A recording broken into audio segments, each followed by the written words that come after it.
మన ప్రభువైన యేసుక్రీస్తు వారి పేరట మీ అందరికీ వందనాలండి. మనము వాక్యంలోనికి వెళ్ళకముందు ప్రార్థనతో మొదలు పెట్టుకుందాం. పరలోకమందున మా తండ్రి, మీ పరిశుద్ధ నామానికి వందనాలు, స్తుతులు, స్తోత్రాలు ప్రభువా. ఈ దినమున మేము మృగము ముద్ర గురించి నేర్చుకుని పోవచ్చుండగా పరిశుద్ధాత్మను మా ఎడల కృమ్మరించమని నజరేయుడైన యేసుక్రీస్తు వారి నామమున వేడుకుని ప్రార్థించుకుంటున్నాము తండ్రి, ఆమేన్. మనము మృగము ముద్ర గురించి 2 ఎపిసోడ్లో మనం నేర్చుకోబోతున్నాం. ఈరోజు మృగము ముద్ర యొక్క ఫౌండేషన్ గురించి మనం తెలుసుకోబోతున్నాం. మరలా మనం కలుసుకున్నప్పుడు మృగము ముద్ర గురించి మరింతగా మనము వివరాలు తెలుసుకోబోతున్నాం.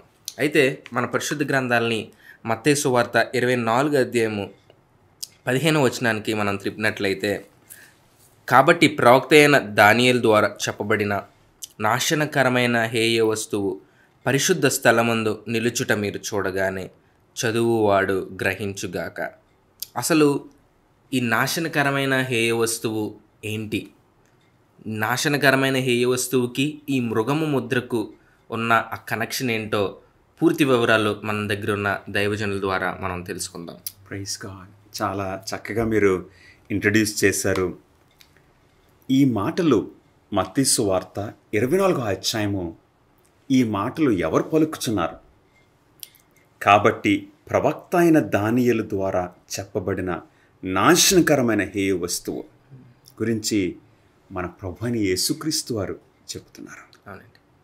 అంటే ఇక్కడ ఒక ప్రముఖమైన విషయము మనం గమనించాలి. ప్రభువైన యేసుక్రీస్తు వారు దానియేలు గ్రంథానికి రిఫర్ చేస్తున్నారు. దానియేలు గ్రంథంలో చెప్పబడిన నాశనకరమైన హేయ వస్తువు గురించి ప్రభువైన యేసుక్రీస్తు వారు రిఫర్ చేస్తున్నారు. అంటే బైబిల్ పండితులు ఏమంటున్నారో తెలుసా? దానియేలు గ్రంథంలోని ప్రవచనాలు చాలా మటుకు నెరవేర్పు ప్రకటన గ్రంథంలో కూడా కనపడుతున్నాయి. అంటే ఒక ప్రక్కన దానియేలు గ్రంథము, మరొక ప్రక్కన ప్రకటన గ్రంథము. ఈ 2 ప్రవచన గ్రంథాలు. ఈ 2 కూడా అపోకలిప్టిక్ ప్రాఫెసీస్ అని బైబిల్ పండితులు చెప్తున్నారు. ఈ రెండిటికి మధ్యన ఇప్పుడు మన ప్రభువైన యేసుక్రీస్తు వారు ఒక బ్రిడ్జ్ని ఇస్తున్నారు. ఒక చక్కటి వంతెనలాగా దానియేలు గ్రంథానికి, ప్రకటన గ్రంథానికి ఒక బ్రిడ్జ్ లాగా మన ప్రభువైన యేసుక్రీస్తు వారు ఆయన మాటలతో కనెక్ట్ చేస్తున్నారు. ఆ బ్రిడ్జ్ ఏంటో మనం మత్తయి సువార్త 24వ అధ్యాయంలో మనం చూడొచ్చు. కాబట్టి దానియేలు గ్రంథం చదవటానికి, ప్రకటన గ్రంథానికి మనం అర్థం చేసుకోవడానికి మనకి చాలా ప్రాముఖ్యమైన బ్రిడ్జ్ మన ప్రభువైన యేసుక్రీస్తు వారు. మన ప్రభువైన యేసుక్రీస్తు వారి యొక్క మాటలు మనకు చాలా ఇంపార్టెంట్. ఇప్పుడు ఈ ఎపిసోడ్లో మృగం ముద్రకు మనము ఒక పునాదిగా, ఒక ఫౌండేషనల్ టీచింగ్ మన ప్రభువైన యేసుక్రీస్తు వారి యొక్క మాటల్లో నుండి మనం తీసుకుని తర్వాత దానియేలు గ్రంథానికి, అటు ప్రకటన గ్రంథానికి మనం వెళ్ళబోతున్నాం. అసలు మత్తయి సువార్త 24వ అధ్యాయానికి మరొక 2 ప్యారలల్ చాప్టర్స్ ఉన్నాయి. అంటే మత్తయి సువార్త 24వ అధ్యాయంలో రిపోర్ట్ చేసిన విషయాలు, ఆ వివరాలు మార్కు సువార్త కూడా రాస్తున్నాడు. అలాగే లూకా కూడా రాస్తున్నాడు. సో మత్తయి సువార్త 24వ అధ్యాయంలో ఉన్న ఈ విషయాలు మార్కు సువార్త 13వ అధ్యాయంలో కూడా మనకు కనపడుతున్నాయి. అలాగే లూకా సువార్త 21వ అధ్యాయంలో కూడా మనకు కనపడుతున్నాయి. సో మనం వెరిఫై చేసుకోవచ్చు. మన ఇంట్లో ఒకవేళ న్యూస్ చూస్తున్నారు అనుకోండి, మీరు న్యూస్ చూస్తున్నప్పుడు ఓకే సిఎన్ఎన్ న్యూస్ చూశారు, ఇప్పుడు బీబీసీ చూస్తున్నారు. ఆల్మోస్ట్ న్యూస్ సేమ్గానే ఉంటుంది, కానీ కొన్ని డీటెయిల్స్ ఎక్కువ ఉండొచ్చు. తర్వాత మన ఇండియన్ న్యూస్, ఎన్డీటీవీ న్యూస్కి వెళ్ళారనుకోండి, అక్కడ ఇంకొంచెం ఫోకస్ ఆల్మోస్ట్ సేమ్గా ఉండొచ్చు. సో కొన్నిసార్లు కొన్ని న్యూస్ ఛానల్స్ బాగా క్లారిటీ ఇవ్వచ్చు. ఇప్పుడు మత్తయి సువార్త 24వ అధ్యాయానికి వెళ్దాం. అసలు మత్తయి సువార్త 24వ అధ్యాయములోని ఈ మాటలు మన ప్రభువైన యేసుక్రీస్తు వారు ఎప్పుడు చెప్పారు? ఎప్పుడు జరిగింది ఇది మనం చూద్దామండి. మత్తయి సువార్త 24వ అధ్యాయము మొదటి వచనం చదవవలసిందిగా కోరుచున్నాను. యేసు దేవాలయం నుండి బయలుదేరి వెళ్చుండగా ఆయన శిష్యులు ఆ దేవాలయపు కట్టడములు ఆయనకు చూపింపవచ్చిరి. అవును, మన ప్రభువైన యేసుక్రీస్తు వారు దేవాలయం నుండి బయలుదేరి వెళ్ళుచున్నారు.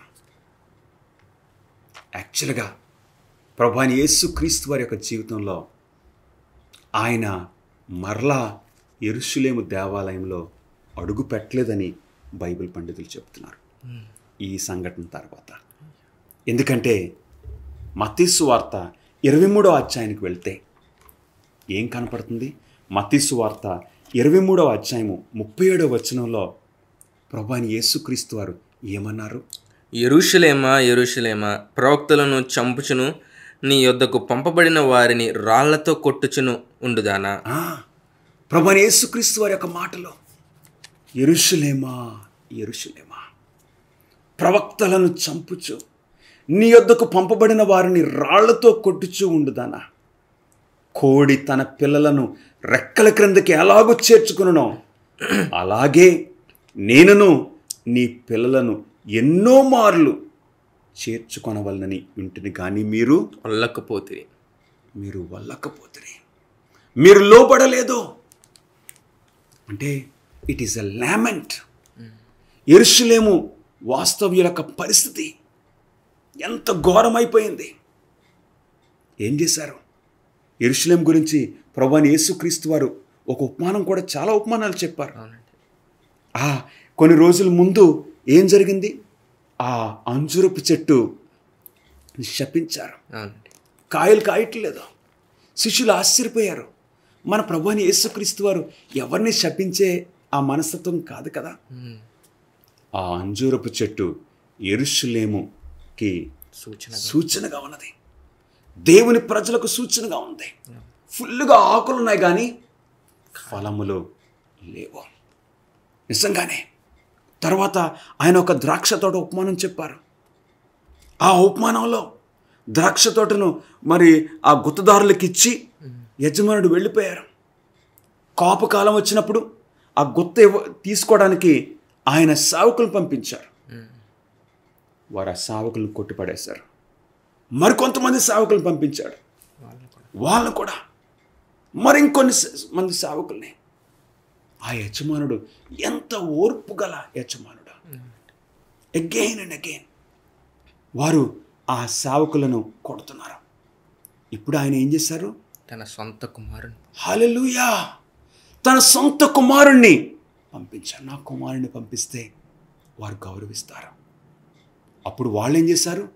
ఇదిగో ఈయనే యజమానుని కుమారుడు, వారసుడు, ఈయన్ని మనం చంపేద్దాం. కొద్ది రోజుల్లో ఆ వారంలోనే ప్రభువైన యేసుక్రీస్తు వారిని ఈ యెరూషలేము ప్రజలు సిలువైపోతున్నారు. ఆ సిలువకు ముందు ప్రభువైన యేసుక్రీస్తు వారు ఆ వారంలో మాటలు, ఇది ఆ ప్యాషన్ వీక్ అని బైబిల్ పండితులు అంటున్నారు. అంటే లాస్ట్ వీక్ అనమాట అండి.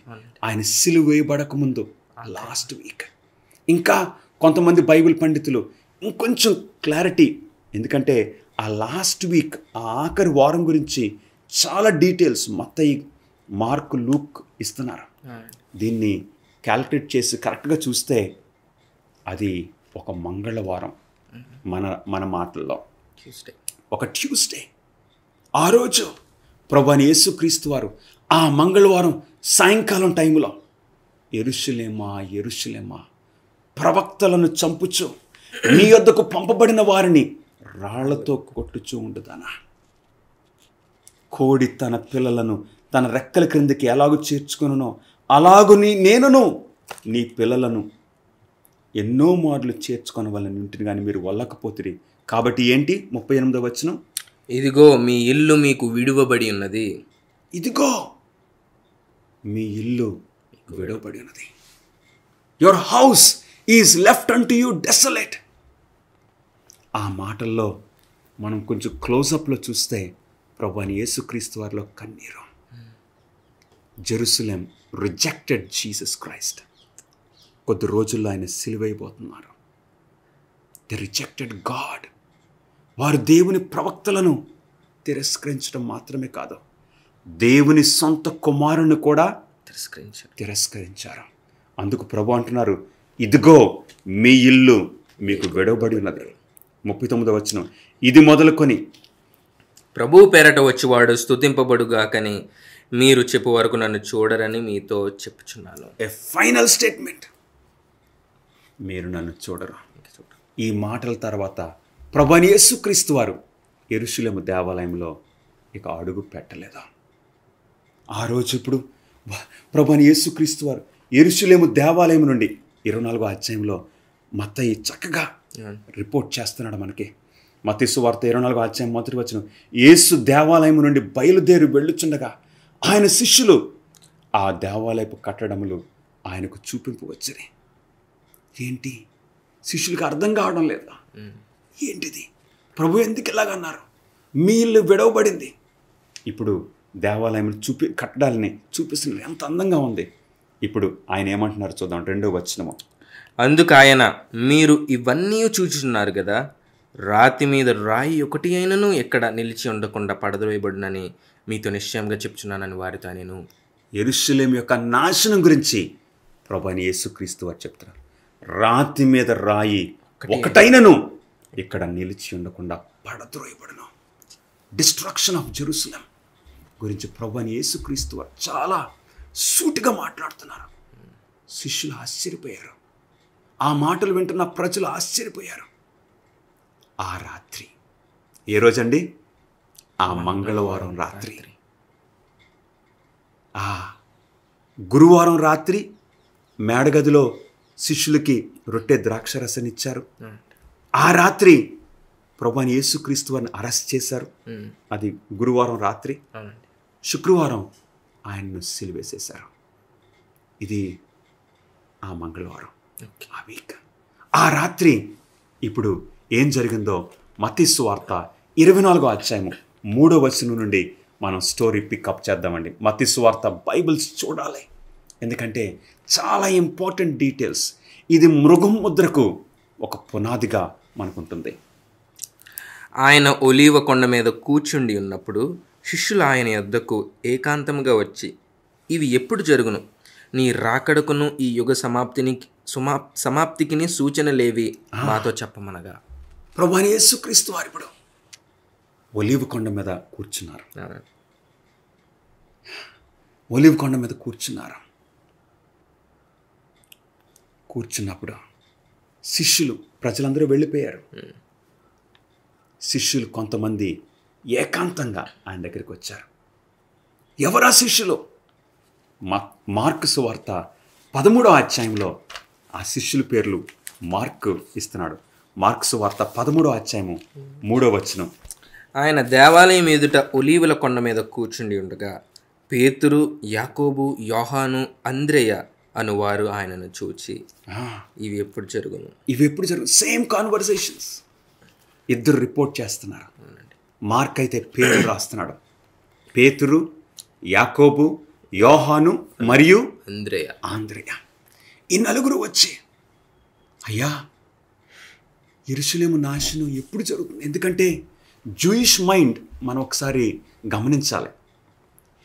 యూదులు వారి యొక్క ఎకానమీ, వారి పరిస్థితి అంతా కూడా దేవాలయం చుట్టూ ఉంటుంది. అంటే దేవాలయం మీద, ఎందుకంటే దేవాలయమే బెస్ట్ బిల్డింగ్ అనమాట అండి యెరూషలేము దేవాలయం. కాబట్టి యెరూషలేము దేవాలయం మీద వారి యొక్క సెక్యూరిటీ, వారి యొక్క ఎకానమీ, వారి యొక్క రిలీజన్ అన్నీ కూడా దేవాలయం మీద ఆధారపడి ఉన్నాయి. అందుకే ఇప్పటి వరకు కూడా ఆ దేవాలయం నిర్మించబడాలని ఇప్పుడు కూడా ప్రయాసపడుతున్నారు. ఆ దేవాలయము నాశనం అవుతుంది, రాతి మీద రాయి ఉండదని ప్రభువైన యేసుక్రీస్తు వారు చెప్పినప్పుడు వారు దాన్ని తీసుకోలేకపోయారు. ఆ మాటలు తట్టుకోలేకపోయారు. అయ్య బాబాయ్, దేవాలయము నాశనం అవటం అంటే, యెరూషలేము నాశనం అవటం అంటే ఇంకా అది ఎండ్ ఆఫ్ ద వరల్డ్.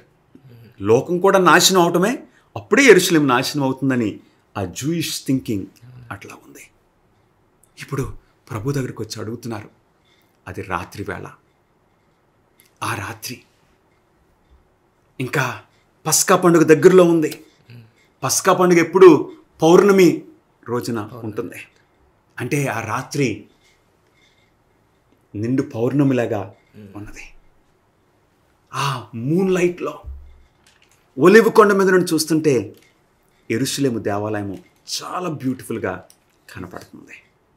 ఆ మార్బల్ దేవాలయం చాలా బ్యూటిఫుల్గా కనపడుతుంది. ఇప్పుడు ఆయన ఒలివ్ కొండ మీద కూర్చున్నప్పుడు ఈ 4 శిష్యులు వచ్చి ఆయన అడుగుతున్నారు, ఇది ఎప్పుడు జరుగుతుంది?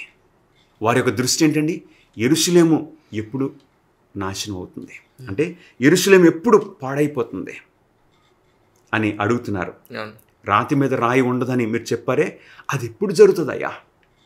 అలాగే యుగ సమాప్తి ఎప్పుడు జరుగుతుంది? ప్రభువైన యేసుక్రీస్తు వారు ఆ ప్రశ్నకు సమాధానము ఇప్పుడు చాలా చక్కగా ఆయన తీసుకొస్తున్నారు.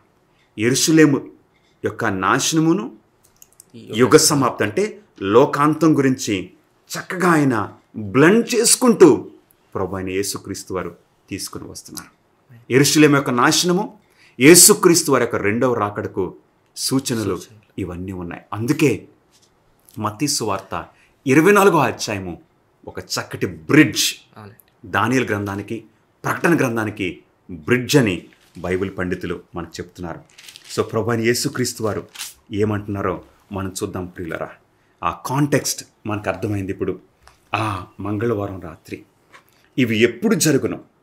3వ వచనంలో నీ రాకడకును ఈ యుగ సమాప్తికి సూచనలేవి. ఫస్ట్ పాయింట్ మన ప్రభువైన యేసుక్రీస్తు వారు ఏమంటున్నారో 4వ వచనంలో చూద్దామండి. యేసు వారితో ఇట్లనెను, ఎవడును మిమ్మును మోసపరచకుండా చూచుకొనుడి. ఎవడును మిమ్మల్ని మోసపరచకుండా చూచుకొనుడి అంటే యెరూషలేము యొక్క నాశనము, యేసుక్రీస్తు వారి యొక్క 2వ రాకడ మోసాలతో ఉంటాయి. ఆ టైంలో సాతానుడు ఎన్నో మోసాలు పెట్టేస్తాడు. ఎందుకంటే ఆ పరిస్థితిని మనం గ్రహించకుండా ఉండటానికి. ఎంతోమందిని మోసంలో పెట్టేస్తే యేసుక్రీస్తు వారి యొక్క రాకడ కొరకు వారు సిద్ధపడరు, ఎదురు చూడరు. యెరూషలేము యొక్క నాశనం కూడా ప్రజలను మోసం చేస్తే ఆ నాశనం ఎప్పుడో వారు గ్రహించరు. అంటే యెరూషలేము యొక్క నాశనంలో వారందరూ నాశనం అయిపోవాలని సాతానుడు ప్రయత్నం చేస్తాడు. అందుకే ప్రభు ముందే మనకి హెచ్చరిక చేస్తున్నారు, మిమ్మల్ని ఎవ్వరూ కూడా మోసపరచకుండా చూసుకోండి. Be careful, be vigilant. మీరు జాగ్రత్తగా ఉండాలి. అవును ప్రియులరా, యెరూషలేము యొక్క నాశనం గురించి మనం చదువుకుంటే యేసుక్రీస్తు వారి యొక్క రాకడ ముందు వచ్చే ఆ మృగం ముద్రను కూడా మనం చాలా జాగ్రత్తగా అర్థం చేసుకోవచ్చు. ఈ సందర్భంలో మన ప్రభువైన యేసుక్రీస్తు వారు ఏమంటున్నారో చూద్దామండి. మత్తయి సువార్త ఇప్పుడు 24వ అధ్యాయము 14వ వచనానికి మనం డైరెక్ట్గా వెళ్దాం. మరియు ఈ రాజ్య సువార్త సకల జనములకు సాక్షార్థమై లోకమందంతటను ప్రకటింపబడను, అటు తరువాత అంతము వచ్చును. యెరూషలేము దేవాలయం గురించి నాశనం గురించి మాట్లాడుతూ ఆయన 2వ రాకడ గురించి కూడా ప్రభు మాట్లాడుతున్నారు. సో మత్తయి సువార్త 24వ అధ్యాయము 14వ వచనం దేనికి వర్తిస్తుంది? యెరూషలేము గురించి వర్తిస్తుందా, నాశనం గురించి వర్తిస్తుందా, లేక లోకాంతం గురించి వర్తిస్తుందండి? లోకాంతం. ఈ రాజ్య సువార్త సకల జనములకు అందించాలి, ప్రకటించబడాలి. అప్పుడు అంతము వస్తుంది. ఈ 2 చక్కగా బ్లెండ్ చేస్తున్న మన ప్రభువైన యేసుక్రీస్తు వారు ఇప్పుడు 15వ వచనానికి మీరు అడిగారు చూడండి, మరొకసారి చదవమని నేను కోరుచున్నాను. మత్తయి సువార్త 24:15. కాబట్టి ప్రవక్త అయిన దానియేలు ద్వారా చెప్పబడిన నాశనకరమైన హేయ వస్తువు పరిశుద్ధ స్థలమందు నిలుచుట మీరు చూడగానే చదువువాడు గ్రహించుగాక. ఎప్పుడైతే ఆ నాశనకరమైన హేయ వస్తువు పరిశుద్ధ స్థలమందు నిలుచుట మీరు చూడగానే, మీరు గమనించగానే ఏం చేయాలి? 16వ వచనం. యూదయలో ఉండువాడు కొండలకు పారిపోవలెను. 17వ వచనం. మిద్దె మీద ఉండువాడు తన ఇంటిలో నుండి ఏదైనాను తీసుకుని పోవటకు దిగకూడదు. ఏదో ఒక కంగారు, ఒక హరిలో మనం చేయాలి. ఎప్పుడైతే నాశనకరమైన హేయ వస్తువు పరిశుద్ధ స్థలమందు నిలుచుట మీరు చూడగానే ఏం చేయాలంటండి? యూదయలో ఉండేవారు కొండలకు పారిపోవాలి. యెరూషలేమును విడిచిపెట్టి మీరు కొండలకు పారిపోవాలి. ఒకవేళ ఎవరన్నా మిద్దె మీద ఏ పని మీద పైనుంటే ఇంక మరలా ఇంట్లోకి వెళ్ళొద్దు, డైరెక్ట్గా మీరు కొండలకి వెళ్ళిపోవాలి. పొలంలో ఉండేవాడు 18వ వచనం, పొలంలో ఉండేవాడు తన బట్టలు తీసుకొని పోవటం ఇంటికి రాకూడదు.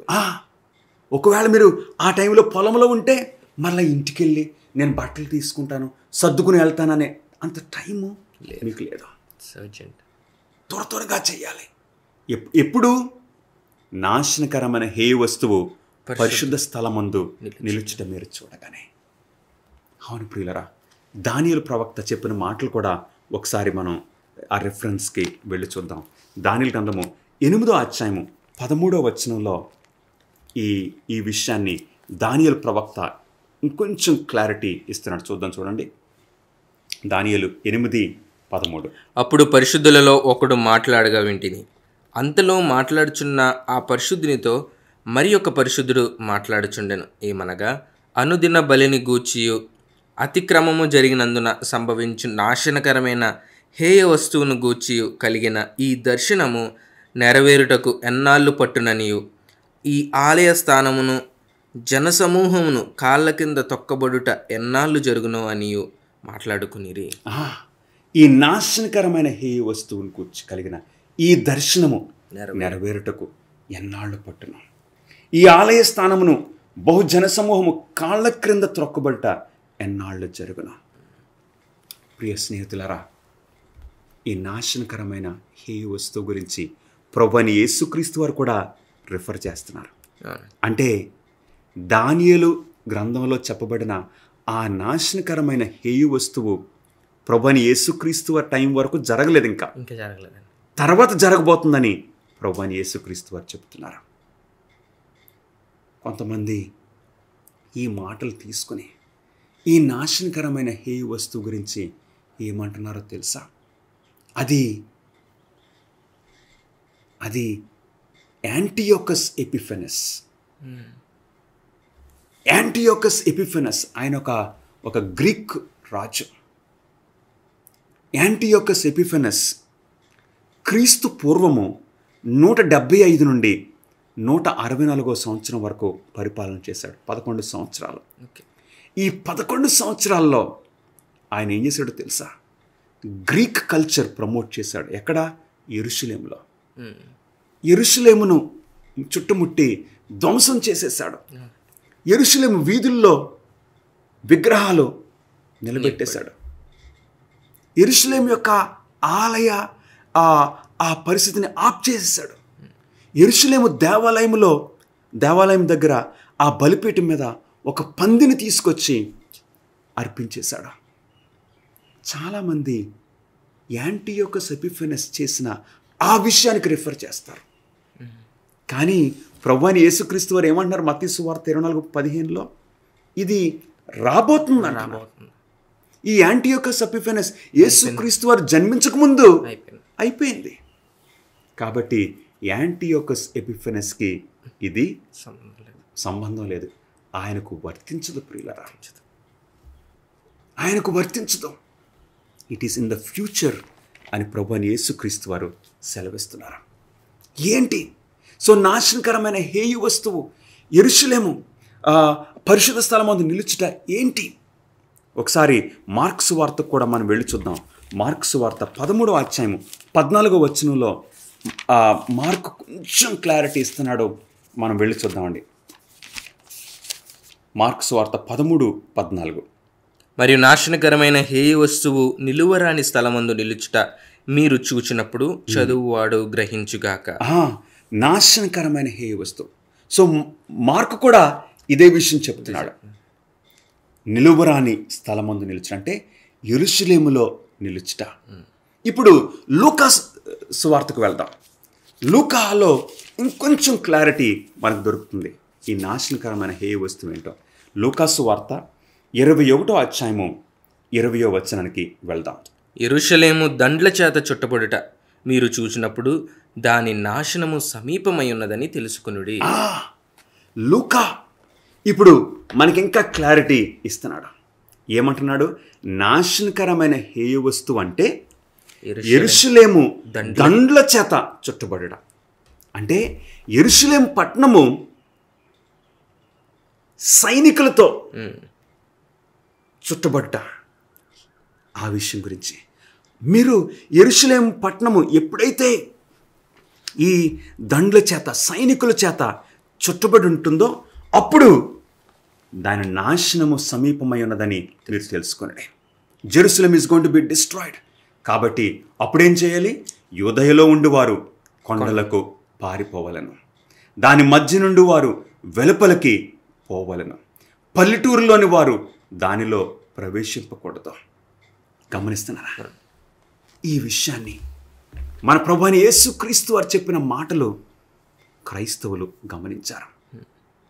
వారు చూస్తున్నారు మన ప్రభు చెప్పిన మాటలు ఏంటి.